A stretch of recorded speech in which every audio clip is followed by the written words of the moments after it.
Guys, आज जिस topic पे मैं बात करने जा रहा हूँ ना, उस पर पहले भी बात हो चुकी है मेरे द्वारा भी, और बहुत सारे ऐसे लोग हैं जिन्होंने इस पे समय दर समय बात की है, बट वास्तव में इसका बहुत बड़ा प्रभाव नहीं पड़ा है।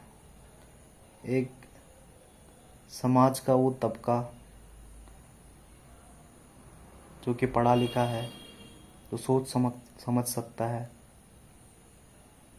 उसने कभी इस ओर उस तरीके से ध्यान नहीं दिया जिस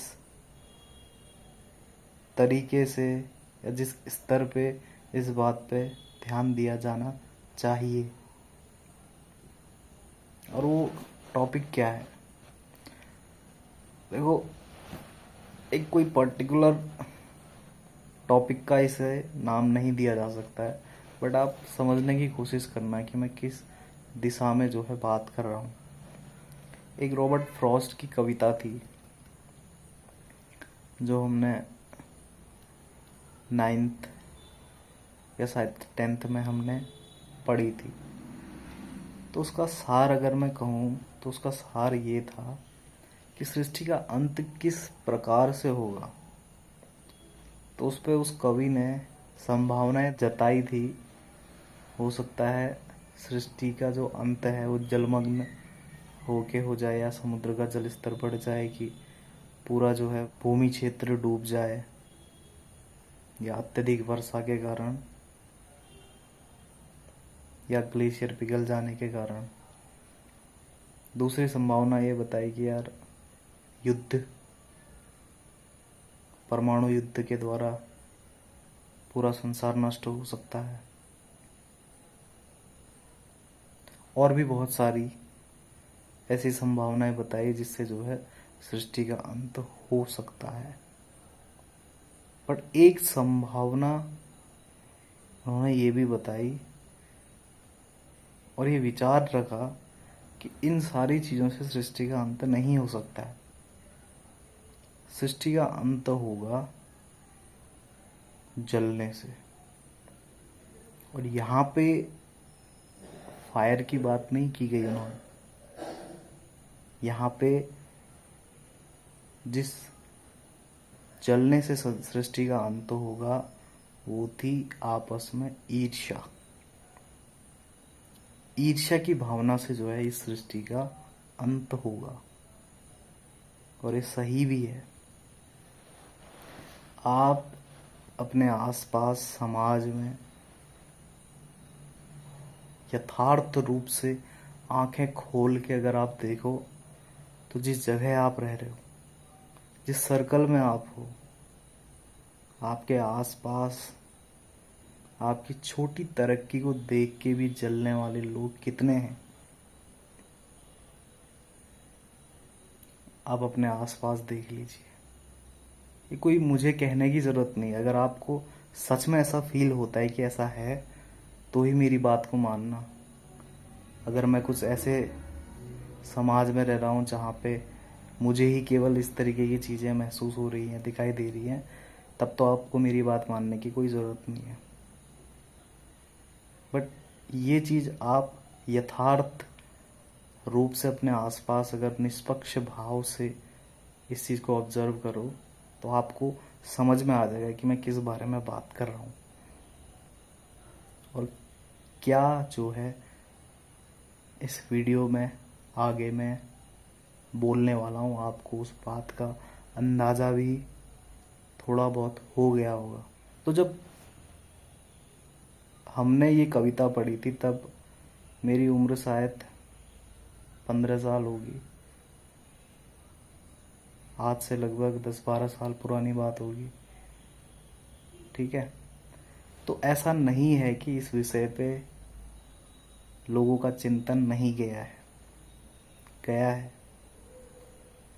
और एक समाज का एक बहुत ही महत्वपूर्ण तबका इस चीज़ के बारे में हमेशा चिंतन करता होगा और कुछ न कुछ प्रयास ज़रूर करता होगा, आई एम श्योर। और इसीलिए ये जो हमारी मदर अर्थ है, धरती माँ है, ये हम सभी का बाहर वहन कर रही है। माल्थस का जनसंख्या सिद्धांत हमने पढ़ा था 9th या शायद 10th में। तो उसमें ये सिद्धांत कहता है कि जब भी जो प्रकृति के रिसोर्सेस और प्रकृति में रह रहे लोगों के बीच असंतुलन हो जाता है या संसाधन की कमी हो जाती है, मानव की जनसंख्या में अप्रत्याशित वृद्धि हो जाती है, तो प्रकृति जो है उसका संतुलन अपने आप कर लेती है। किस तरीके से करती है वो अपने आप में एक चर्चा का विषय है या शोध का विषय है। जो भी नेचर कैलामिटीज़ होती हैं, भूकंप आना, बाढ़ आना, हिमस्खलन होना, भूस्खलन होना, सुनामी, चक्रवात, ऐसे बहुत सारे जो प्राकृतिक आपदाएं हैं, ये किस लिए आती हैं? जब भी मानव प्रकृति से इस तरीके से छेड़छाड़ करता है जिसमें वो प्रकृति को तो नुकसान पहुंचाता ही है, साथ में मानवीयता को भी नुकसान पहुंचाता है। तो जब ऐसा कहीं पे भी होने लगता है तो समझ जाओ कि यार प्रकृति जो है उसका रिवेंज लेती है। बट एक आम जन की अगर हम बात करें जो इस तरीके से नहीं सोच पाता है या इस दृष्टिकोण को नहीं देख पाता है कि अपने निजी जीवन में वो जिस तरीके से जी रहा है, अगर वो तरीका उसके समाज के हित में नहीं है या उसके स्वयं के हित में नहीं है, तो उसका नेचर पे क्या इफेक्ट पड़ता है? वो कभी इस बात को लेके अवेयर होगा ही नहीं। और आम तौर पे जो आम जनता है उसका साधारणतः इस दिशा में कभी विचार नहीं जाता है, कभी सोच भी नहीं पाता है कि यार मेरे इस छोटे से कृत्य से प्रकृति पे या समाज पे क्या असर पड़ेगा, कभी सोचता ही नहीं है। उसे लगता है कि यार ये तो चलता ही है, मतलब टेकन फॉर ग्रांटेड। वो जीवन में कुछ भी करे उसका कोई भी इम्पैक्ट जो है कहीं पे कुछ नहीं पड़ने वाला है। और अपने जीवन में अच्छा या बुरा करे उसे भी कोई देखने वाला नहीं है। ये सोच के जो है वो चलता है, बट ये सोच सही नहीं है। इंसान का किया गया हुआ कोई भी कृत्य, भले उस समय उसके आसपास कोई रहा हो या न रहा हो, उसका असर समाज पे पड़ता है। क्यों? क्योंकि जो कृत्य उसने किया है वो उसके यहाँ पे तो अंकित हो गया है ना, वो उसके अनुभव पे तो अंकित हो गया है। अब जो कृत्य उसके अनुभव पे अंकित हो गया है तो वो पर्सनैलिटी लेके समाज में अपना जो है एक उदाहरण पेश करेगा। छोटे से छोटा काम भी उसके डे टू डे एक्ट में वो चीज़ें रिफ्लेक्ट होंगी और वही चीज़ें एक समाज का हिस्सा बनती हैं एक बड़े स्केल पे।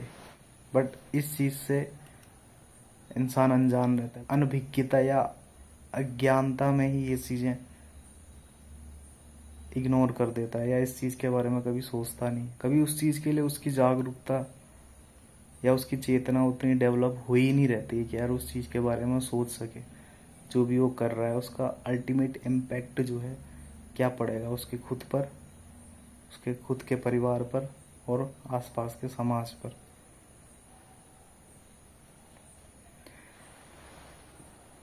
कोई भी व्यक्ति जो सेल्फ मेड है, जिसने स्वयं के प्रयासों से सफलता अर्जित की है, उसे ये लगता है कि मैंने अपनी मेहनत के दम पे ये सब हासिल किया है। बट पूरा सच नहीं होता है। एक इंसान की मेहनत के पीछे, माने या न माने, ऐसे अनगिनत लोगों का हाथ होता है जो उसके शुभ चिंतक हैं। क्योंकि बिना उसके कोई भी व्यक्ति, इस दुनिया में कोई भी व्यक्ति, भले वो बड़ा से बड़ा क्यों ना हो, छोटा से छोटा क्यों ना हो, आपसी सहयोग के बिना कोई भी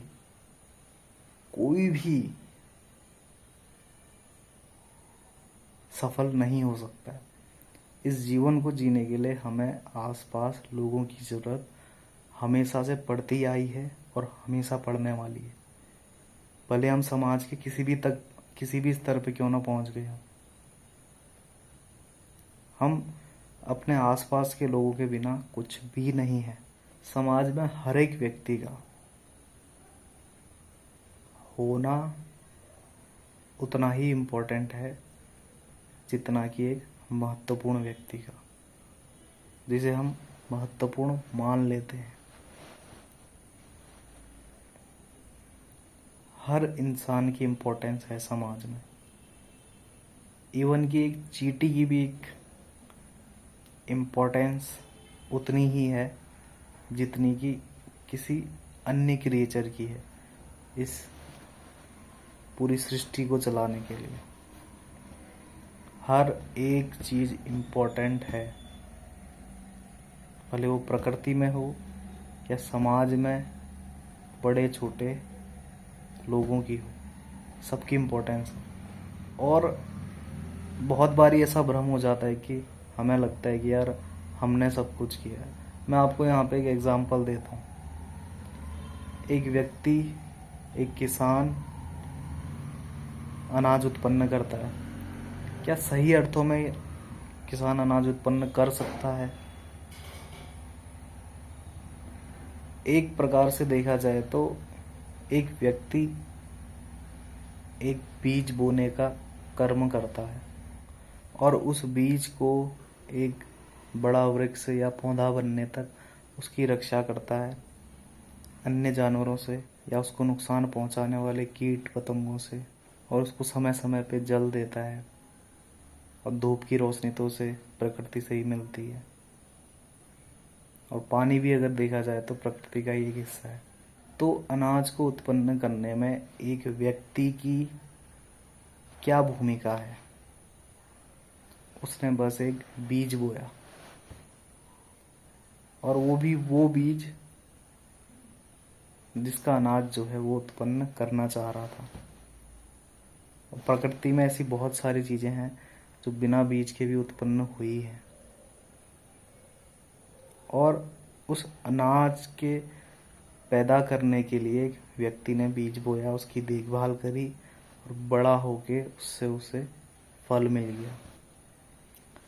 तो यहाँ पे बीज को बड़ा किसने किया? वो थी भूमि की उर्वरा शक्ति। भले उसमें पानी व्यक्ति ने दिया, उसकी देखभाल की हो, बट अल्टीमेटली उसको ग्रो करने का काम तो प्रकृति ने ही किया ना। उसी प्रकार से हम मानव हैं, जीवन में बहुत सारी चीज़ें करते हैं और उसको लेके एक दम्भ अपने अंदर या एक अहम अपने अंदर पाल लेते हैं कि यार मैंने किया है। अगर आप इतना ही बड़ा कर्ता अपने आप को मानते हो, तो जो भोजन आप ग्रहण करते हो, क्या उसकी आप टाइमिंग फिक्स कर सकते हो कि यार इस टाइम के दौरान ही मेरा भोजन पचे और इस टाइम पे जो है मेरा भोजन ना पचे? क्या इतना आपके पास कंट्रोल है? नहीं। बहुत सारी चीज़ें हमारे हाथ में नहीं है और हमें लगता है कि हमने की है, और उस चीज़ का दंभ हम पाल लेते हैं, और उसी चीज़ को लेके हम अपने आप को दूसरों से महत्वपूर्ण या दूसरों से कम आंक लेते हैं, जो कि गलत है। दूसरों से महत्वपूर्ण और दूसरों से कम आंकना इंसान को नहीं चाहिए। धरती का एक इंसान धरती के दूसरे इंसान के जितना ही महत्वपूर्ण है। हो सकता है जिसको अपनी महत्वता आज समझ में आ गई हो सकता है किसी को अपनी महत्वता कभी समझ में ना आई हो सकता है कोई इस बात को जल्दी समझ जाए और कोई इस बात को जीवन भर भी ना समझे, वहाँ पे डिफरेंस हो सकता है। बट एक्चुअल में अगर कोर रूप से अगर देखा जाए तो किसी में कोई अंतर नहीं। कोई भी व्यक्ति अगर ये समझ जाए कि उसमें और समाज के अन्य लोगों में क्या फ़र्क है या कोई फ़र्क नहीं है, तो उसकी इम्पोर्टेंस अपने आप बढ़ जाती है। बस इस बात का ज्ञान होना ज़रूरी है। अपनी महत्वता समझने के लिए जो उतनी ही है जितनी समाज के किसी अन्य व्यक्ति की है। ये अंडरस्टैंडिंग जिस दिन इंसान के अंदर आ गई, उस दिन कुछ कंट्रीब्यूट वो समाज में कर सकता है और उस बात का दंभ या घमंड नहीं पाल सकता है कि यार उसने ये सारी चीज़ें की है। बेसिकली बड़े से बड़े आदमी की अगर आप कोई भी बड़ी चीज़ अगर आप देख लो तो उसमें सिर्फ उसका कंट्रीब्यूशन ये रहता है कि यार उसने एक बीज डाला, बाकी का काम ऑटोमेटिकली होता है। एक बीज डालना किसी भी काम को लेके, एक विचार उसके अंदर आया, उसको जो है रियल लाइफ में इम्प्लीमेंट करने के लिए एक बीज के रूप में मैं आपको उसका उदाहरण दे रहा हूँ। एक बीज डाला, उसकी देखभाल करी और समय आने पे वो अपने आप फल देने लगता है। कोई भी बड़े से बड़ा काम, कोई भी छोटे से छोटा काम, वो सारा इसी प्रोसेस के तहत हुआ है। तो किसी एक इंसान ने क्या किया, बस उस विचार का बीज बो दिया, बाकी का काम धरती करती है अपने आप ही। तो किसी को भी कुछ बड़ा करने का अहंकार नहीं करना चाहिए और किसी को भी कुछ न करने का हीन भावना नहीं आनी चाहिए। बेसिकली इस अंतर को समझना है। दोनों चीज़ों का एक्सट्रीम नुकसानदायक है। वो उस लीक से ही इंसान को हटा ले जाता है। अब जहाँ पे मैंने बात करी कि इंसान का कोई डिफरेंस नहीं है, बट इस चीज़ को जो नहीं समझता है वो इस कैटेगरी से ही बाहर हो गया। इंसान की अंडरस्टैंडिंग तो इतनी हो ना कि यार वो इतना समझ पाए कि समाज में जितनी इम्पोर्टेंस उसकी है उतनी ही अन्य लोगों की भी है, भले वो समाज का कोई भी वर्ग क्यों ना हो। एक समय की अगर आप बात करो, कोई व्यक्ति समाज में बहुत महत्वपूर्ण कार्य किया है, बट ज़रूरी नहीं है कि ऐसा उसके साथ बचपन से ही हुआ होगा। एक वक्त ज़रूर आया होगा जिस पे उसे लगा होगा कि यार मेरी भी कोई अहमियत नहीं है। बट समय तो हमेशा एक जैसा नहीं रहता है ना। अपने ऊपर काम करके या किसी भी प्रकार से उसके अंदर ये अवेयरनेस आ गई हो कि वो व्यक्ति स्वयं में अब क्या है, और वही व्यक्ति कुछ समय बाद महत्वपूर्ण बन गया। क्या डिफरेंस रहा? एक व्यक्ति जिसकी एक समय पे कोई कीमत नहीं थी या समाज जिसकी कोई कीमत नहीं समझता था, आज वही व्यक्ति उसी समाज का सबसे महत्वपूर्ण व्यक्ति बन गया है। तो क्या और लोगों के साथ ऐसा नहीं हो सकता? बिल्कुल हो सकता है। तो क्या किसी महत्वपूर्ण व्यक्ति को देख के हम ऐसा कह सकते हैं कि कोई दूसरा व्यक्ति जो अभी के समय पे महत्वपूर्ण नहीं है वो महत्वपूर्ण नहीं होगा? भविष्य में कुछ भी हो सकता है। कोई महत्वपूर्ण व्यक्ति फिर से एक साधारण इंसान बन सकता है, एक साधारण इंसान फिर से महत्वपूर्ण व्यक्ति बन सकता है। ये तो सब अंडरस्टैंडिंग का खेल है। अल्टीमेट पर्पज क्या है इस वीडियो का, वो तभी समझ में आ पाएगा जब इस वीडियो का आपके जीवन पे कुछ प्रभाव पड़ेगा। अगर पड़ रहा है तो इस वीडियो को बनाने का मकसद पूरा हो रहा है। और ये धरती हम लोगों का भार वहन करने में कुछ और समय तक सक्षम रहेगी।